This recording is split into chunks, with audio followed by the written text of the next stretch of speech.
It is match day, ladies and gentlemen, as Manchester United travels to FCSB, a team that perhaps isn't the biggest of names, but if you look at the Europa League log, they are a respectable team. They are 8th on the pile, the last of the 8 slots for the seeded teams. Trust you me, Man United will need to bring their best game, even if Ruben Amorim admits he has got to rotate. So where is the balance going to be struck? We've got to certainly look at that here in this video. United themselves do need to win to secure and guarantee a place among the seeded teams and avoid the playoffs. So guys, it's an important game whichever way you look at it. Welcome to the United Sport. My name is Webb. Like, share and subscribe as we do keep talking Man United at a time like this when things are changing and Amorim is at the wheel. Trust me, you've got to be energized, hoping and believing that all things will be back to good. Now,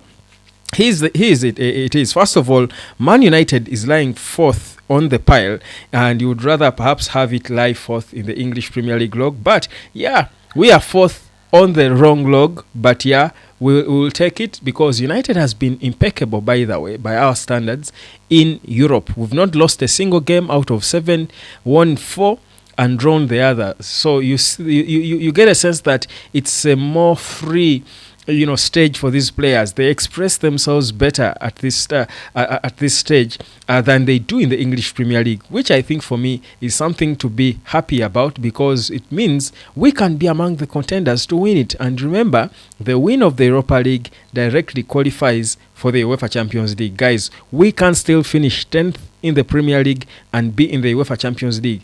That is by dealing with FCSB and all these other teams that might follow in the Europa League. So tonight is an important night for Manchester United, and Ruben Amorim knows it. He has stated and said he has got to rotate and rest players, but he has got to win even with the rotation. So we lie 4th on the pile with 15 points, and a win would put us at 18, and that would be a security. We'll be sure now that we are among the top 8 and will be seeded, avoid the playoff. So, but we are playing an FCSB who are lying 8th. They have got 14 points, so that's a point shy of Man United. They have lost only once as well. They have scored 10 goals and conceded 7, means they score goals. We've scored only 4 goals more. We've conceded only 2 goals more than them. So you look at these two teams and you're thinking they are not so far off each other. So it's got to be a competitive game for Man United. But where are the rotations going to be? So here is getting proper into the team. We know the team that traveled, and clearly, we now know and perhaps accept that Amorim has done what we all prayed for, that he rotates the goalkeepers. So Onana is more of a Premier League goalkeeper. Altel Bayindil will definitely start in between the sticks. There is no more advocacy for Bayindil to play games, so I think he's getting minutes now. He should be pleased with himself. He should be hoping that it continues this way if he does not make a howler. But Amorim is this manager who gives you trust. Even when you make a mistake, he gives you time to redeem yourself. So I think Altel Bayindil will certainly start in between the sticks. Then in the back line, expect Lenny Yoro to come in. He rested a bit. He will be back, probably starting on the right of the back 3. Lisandro Martinez has had a game that was out. He rested a bit, so certainly he should be a little fresh to keep playing. I think he will be starting on the left because there's got to be that balance. Amorim has got to strike the balance between resting players but also keep competitive. So Martinez makes the team play from behind. So you probably think I will be starting with Martinez on the left. Then in the central defense, most probably he's going to have Mathis Delete start there. Then in the middle, I would want to see him trust Toby Collyer again. He has trusted him before and started him with Bruno. I'm hoping he can do the same. We can want to see Toby and Bruno again because you see Bruno, and you might wonder why I don't suggest Bruno to rest. I think it's difficult to rest Bruno because there is no player who can probably give you what Bruno gives you in a game. If Bruno is not in Man United, you realize we struggle to play, and he has no deputy. There is no one who can come in and give you what he does in terms of a player who's going to give you that control in the game. So it's either Bruno or Bruno. So that's why he has got to play. The beauty is that he never gets tired. That's the thing. He is never tired. So I expect Ugarte to be rested. In any case, he was substituted off injured in the previous game. So I think Toby Collyer could be trusted with Bruno. Or we could see Kobe Maino come back and start a game. He hasn't been starting. I do hope, though, that Kobe is tried in a different position as one of the two number 10s. So let me go with what I hope, even if I know Ruben Amorim might not be seeing things that way. But I'll go with what I hope happens. So my view is Toby Collyer and Bruno in the middle.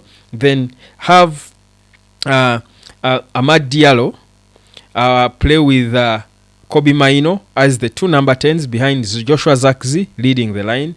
And then let Garnacho rest. Yes, he has started games. He has been looking good, but I think he has played one game too many. Rest him a bit. Rest Garnacho. So Kobe plays with Amad. Have Zirkzee up top. Then on the wing backs, have your usual Diogo Dalot and Nosal Mazraoui. Yeah, because there are no options. Of course, Malaysia is not really good enough to start. So what are the key things I would be looking out for in that? First of all, to see the bromance between Kobe and Amad. We saw snippets of it in the last game. The goal that was wrongfully cancelled, I felt they showed us what they can do close to each other. If you put them high up like that and keep them on the ball, because you want players who can hold the ball, especially if you're leading like we were at the time. I think these two can. Now imagine if you start them and they've got a good relationship between the two of them off the pitch. You think we can bounce off that and we see what they can give us, because they are two good ball players. They are a bit different in their style, but I think it complements each other.